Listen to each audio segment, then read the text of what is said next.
சாத்தனூர் அணையை திறந்துவிட மத்திய நீர்வள ஆணையம் வெளியிட்ட எச்சரிக்கையை தமிழக அரசு செயல்படுத்த தவறியதால் பெரும் பாதிப்பு ஏற்பட்டதாக பாமக நிறுவனர் ராமதாஸ் குற்றம் சாட்டியுள்ளார். திண்டிவனம் அருகே தைலாபுரத்தில் செய்தியாளர்களை சந்தித்த அவர் மழை பாதிப்பிலிருந்து மக்களை பாதுகாப்பதில் திமுக அரசு தோல்வி கண்டுள்ளதாக குறிப்பிட்டுள்ளார். மழையால் ஏற்பட்ட பாதிப்பை விட திமுக அரசின் அலட்சியத்தால் மக்கள் பெரும் பாதிப்படைந்துள்ளதாக கூறிய அவர் சாத்தனூர் அணை திறப்பது தொடர்பாக நள்ளிரவில் விடப்பட்ட எச்சரிக்கை மக்களை சென்றடையவில்லை என்றும் ராமதாஸ் தெரிவித்துள்ளார். 30,000 முதல் 50,000 கன அடி தண்ணீரை திறந்துவிட்டிருந்தால் மக்களுக்கு பாதிப்பு ஏற்பட்டிருக்காது என்றும் குறிப்பிட்டுள்ளார்.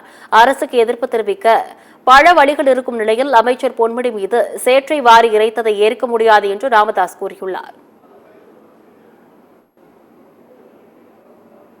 திமுக அரசின் அலட்சியத்தால் ஏற்பட்ட பாதிப்புகளும் துயரங்களும் தான் அதிகம்.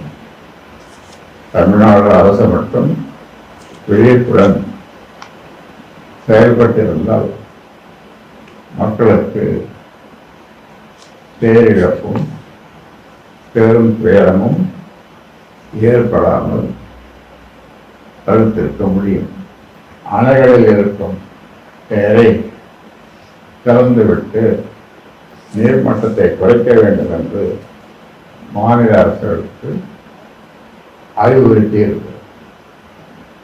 ஆனால் திராவிட மாடல் அரசு அதை செய்யாமல்